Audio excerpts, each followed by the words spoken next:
सर्वेभ्यः नमो नमः। अहम मोनिका तालियान।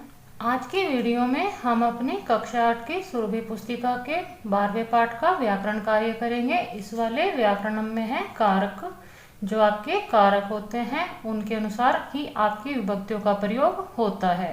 कारक के बारे में आपको मैं पहले भी बता चुकी हूँ और कारक की आपकी वीडियो भी आपके चैनल की प्लेलिस्ट में आपको मिल जाएगी।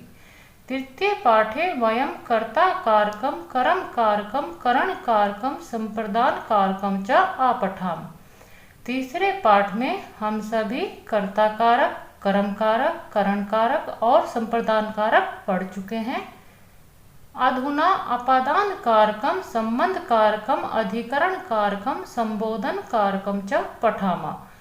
अब अपादान कारक, संबंध कारक, अधिकरण कारक और संबोधन कारक पढ़ेंगे।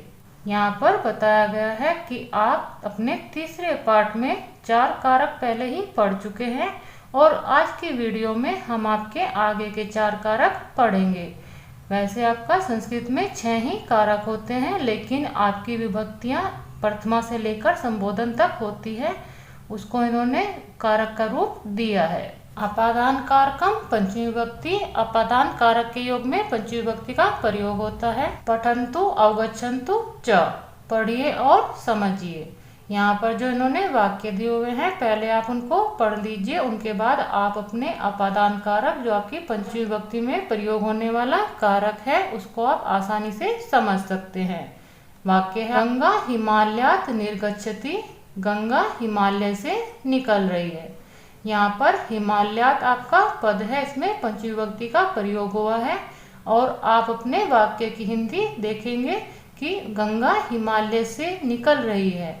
यहाँ पर जो आपका अपादान कारक का से कारक चिन्ह है वह अलग होने का भाव दे रहा है, क्योंकि गंगा हिमालय से निकल रही है, वह निकलकर उससे अलग हो रही है। वृक्षात पत्राणि पतन्ति, पेड़ से पत्ते गिर रहे हैं। यहाँ पर इस वाले वाक्य में वृक्षात जो आपका पद है उसमें पंचमी विभक्ति का प्रयोग हुआ है, क्योंकि वृक्ष से पत्ते गिर रहे हैं। जहाँ पर भी आपका अपादान कारक का से कारक चिन्ह होगा उससे पहले वाले पद में आप अपने पंचमी विभक्ति का प्रयोग करेंगे, वही आपके वाक्य में इन्होंने किया है। छात्र कक्षायाः गच्छति, छात्र कक्षा से जा रहे हैं। यहाँ पर कक्षायाः आपका पंचमी विभक्ति का पद है, क्योंकि छात्र कक्षा से जा रहे हैं, वह कक्षा से अलग हो रहे हैं। झरनात् जलम पतति, झरने से जल गिर रहा है।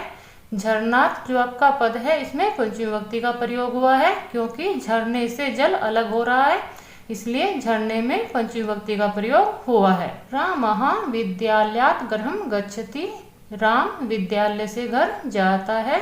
इस वाले वाक्य में विद्यालयात् आपका पंचमी विभक्ति का पद है, क्योंकि राम विद्यालय से घर जा रहा है और यहाँ पर राम विद्यालय से घर जाते समय विद्यालय से अलग हो रहा है। आपके अपादान कारक में आपकी यही पहचान है कि से अलग होने का भाव आता है, वहाँ पर आपका पंचमी विभक्ति का प्रयोग होता है।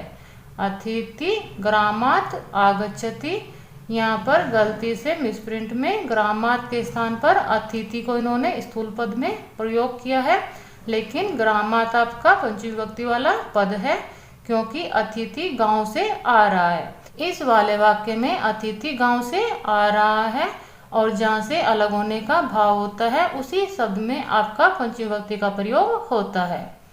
ऊपरी लिखितः वाक्येषु स्थूल पदानि ध्यानेन पठन्तु। ऊपर लिखे हुए वाक्य ध्यान से पढ़िए। अत्र किम अपि वस्तु व्यक्ति व पृथक् भवति, यहाँ कोई भी वस्तु या व्यक्ति अलग होता है। यस्मात् किम अपि वस्तु पृथक् भवति, अथवा यत्र पृथक् कारणस्य भावः भवति तत्र अपादान कारकम भवति, जिससे किसी भी वस्तु का अलग होने का भाव आता है या उससे उसका पृथक होने का कारण होता है, वहाँ पर अपादान विभक्ति होती है। अपादान कारके पंचमी विभक्ते प्रयोगः भवति, अपादान कारक के योग में पंचमी विभक्ति का प्रयोग हुआ है। ऊपरी लिखित वाक्येषु स्थूल पदेषु पंचमी विभक्ते प्रयोगः अस्ति। ऊपर लिखे हुए वाक्यों में स्थूल पदों में पंचमी विभक्ति का प्रयोग हुआ है। केवल आपको अपने इसी वाक्य में ध्यान रखना है, इन्होंने स्थूल पद अतिथि को कर दिया है, जो आपका गलत है। आपका ग्रामात में पंचमी विभक्ति का प्रयोग हुआ है, इसलिए आपका ग्रामात ही स्थूल पद होना चाहिए। अभ्यास कार्य कर लीजिए। यहाँ पर आप अपने अपादान कारक को समझ चुके होंगे। आपके अपादान कारक में से कारक चिन्ह होता है और जहाँ भी आपके वाक्य में अलग होने का भाव आएगा वहाँ पर अपादान कारक का ही प्रयोग होगा। प्रश्न संख्या 1 है, अधोलिखितेषु वाक्येषु पंचमी विभक्ते रूपे रिक्त स्थानानि पूरयन्तु। नीचे लिखे हुए वाक्यों में पंचमी विभक्ति के रूपों को रिक्त स्थान में पूर्ण कीजिए। यहाँ पर ब्रैकेट में इन्होंने कुछ पद दिए हुए हैं, उनमें से आपको अपने पंचमी विभक्ति के पदों को चुनकर यह वाक्य पूर्ण करने हैं। यह कार्य मैं आपका कर चुकी हूँ। यहाँ पर मैं आपको रिक्त स्थान में भी आपके पंचमी विभक्ति वाले पद लिख चुकी हूँ और इस तरफ भी मैं आपका टिक कर चुकी हूँ। आप इनको देख लीजिए। अहम आपणात फलम आनयामि, मैं बाजार से फल लाता हूँ। महिला सरोवरात जलम आहरती, महिला तालाब से जल लाती है। बालकः लतायाः पुष्पम त्रोटयति, बालक डाली से फूल तोड़ता है। अहम उद्यानात् आगच्छामि, मैं बगीचे से आ गया हूँ। मम माता देवालयात् आगच्छति, मेरी माता मंदिर से आ गई हैं। आकाशात् उल्काः पतन्ति, आकाश से उल्का गिर रही हैं। आपने यहाँ पर ध्यान दे होगा कि सभी आपके पंचमी विभक्ति के ही पद यहाँ पर मैंने पूर्ण किए हैं। ध्यातव्यम यत्, ध्यान दीजिए, यहाँ पर आपको इन्होंने विशेष रूप से कुछ अलग से समझाया है। वह आपका है पृथक रीते बहि विना अनंतरम एतेषां पदानां योगे अपि पंचमी विभक्ति प्रयुज्यते। पृथक अलग होना, रीते बिना या रहित, बहि बाहर, विना बिना, अनंतरम बाद में, इन सब पदों के योग में भी पंचमी विभक्ति का प्रयोग होता है।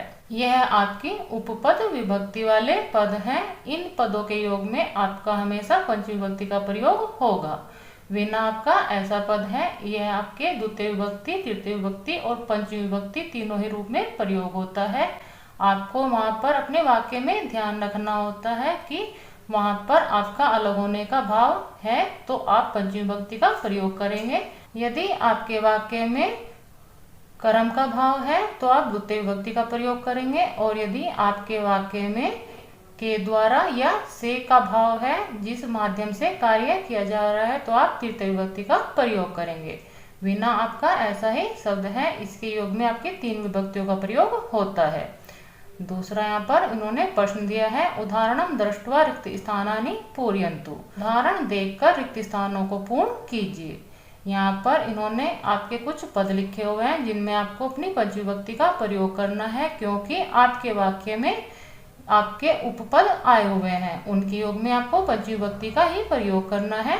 वाक्य है, रामः ग्रामात् बहि गच्छति, राम गांव से बाहर जाता है। यहाँ पर बहि के योग में आपके ग्राम पद में पंचमी विभक्ति का प्रयोग हुआ है। छात्राः पुस्तकालयात् बहि गच्छति, छात्र पुस्तकालय से बाहर जाते हैं। यहाँ पर पुस्तकालय आपका पद है, उसमें बहि के योग में पंचमी विभक्ति का प्रयोग हुआ है। जनाः भोजनात् अनंतरम भ्रमेयुः, सभी लोग भोजन के बाद घूमते हैं। यहाँ पर अनंतरम आपका पद है जो आपका पंचमी विभक्ति का उपपद है, उसके योग में भोजन जो आपका पद है उसमें पंचमी विभक्ति का प्रयोग हुआ है। कृष्णात् ऋते कहा अस्माकं मित्रम, यहाँ पर आपके वाक्य में ऋते उपपद आया हुआ है, इसके योग में आप कृष्ण में पंचमी विभक्ति का प्रयोग करेंगे। मित्रात् विना रामः न गच्छति, मित्र के बिना राम नहीं जाता है। यहाँ पर विना के योग में आप मित्र वाले पद में पंचमी विभक्ति का प्रयोग करेंगे। अध्यापकात् ऋते कहा आसमान शिक्षयति, अध्यापक के बिना हमको कौन पढ़ाएगा। यहाँ पर इस वाक्य में ऋते आपका उपपद विभक्ति वाला पद प्रयोग हुआ है, इसलिए अध्यापक पद में पंचमी विभक्ति का प्रयोग हुआ है।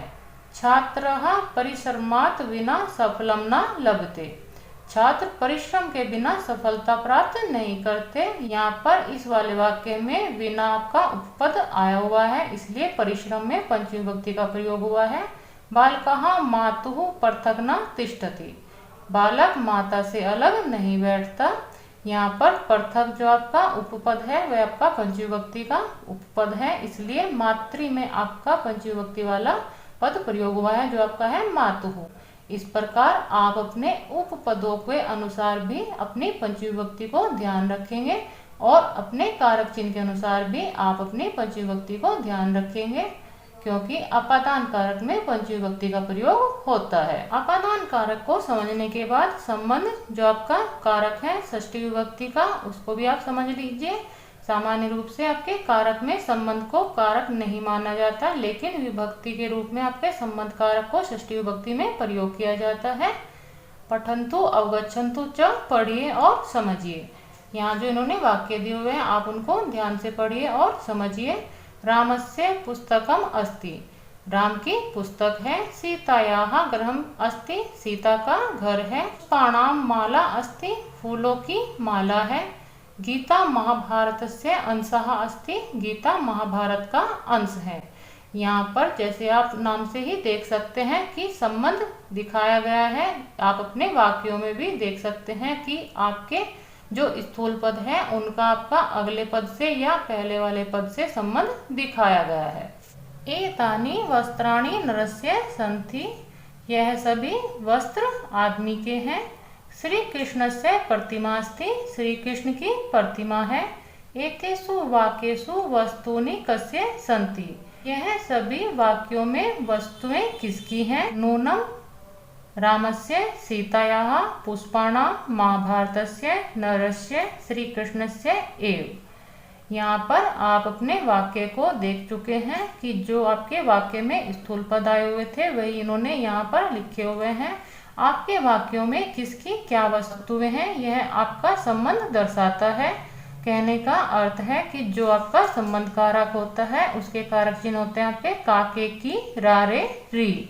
इससे ही आप अपने संबंध कारक को पहचान सकते हैं और आपके वाक्य में जब एक वस्तु या किसी का किसी के साथ संबंध दिखाया जाता है तो वहां पर संबंध कारक होता है और उसके योग में आपका षष्ठी विभक्ति का प्रयोग होता है।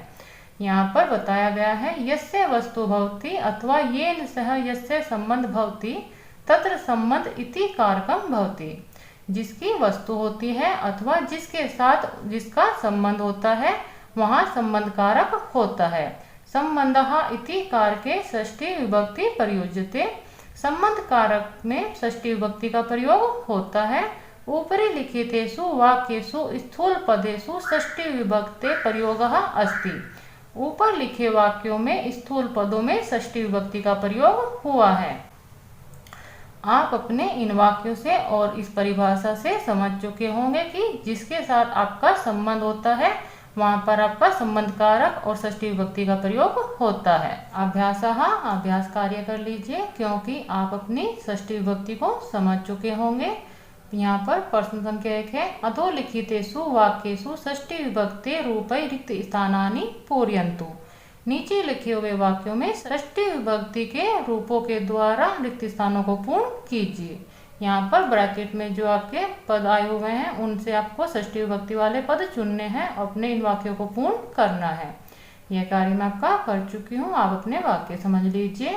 इदं गृहं देवस्य अस्ति, यह घर देवता का है। एतत् चित्रं जनकस्य अस्ति, यह चित्र पिता का है। रामः दशरथस्य पुत्रः आसीत्, राम दशरथ के पुत्र थे। लता रमायाः भगिनी अस्ति, लता रमा की भगिनी यानी कि बहन है। वने साधो आश्रम अस्ति, वन में साधुओं का आश्रम है। शिष्य मुने सेवाम करोति, शिष्य मुनि की सेवा करते हैं। इस प्रकार ये आपके वाक्य पूर्ण हो जाएंगे। ध्यातव्यम यत्, ध्यान दीजिए यहाँ पर विशेष रूप से इन्होंने समझाया है ऊपरी अधः पुरतः पृष्ठतः एतेषां पदानां योगे अपि षष्ठी विभक्ति प्रयुज्यते। ऊपरी ऊपर, अधः नीचे, पुरतः सामने, पृष्ठतः पीछे, इन सभी पदों के योग में षष्ठी विभक्ति का प्रयोग होता है। इन्होंने जो पद दिए हैं वह आपके उपपद विभक्ति वाले पद हैं, क्योंकि षष्ठी विभक्ति का प्रयोग आपका दिशा सूचक वाले शब्दों में होता है और यह जो इन्होंने पद दिए हैं वह भी आपके सभी पद आपके दिशा सूचक ही हैं। यहाँ पर प्रश्न संख्या 2 है। उदाहरणम दृष्ट्वा रिक्त स्थानानि पूरयन्तु। उदाहरण देखकर रिक्त स्थानों को पूर्ण कीजिए। पर्वतस्य ऊपरी हिमम अस्ति। पर्वत के ऊपर बर्फ है।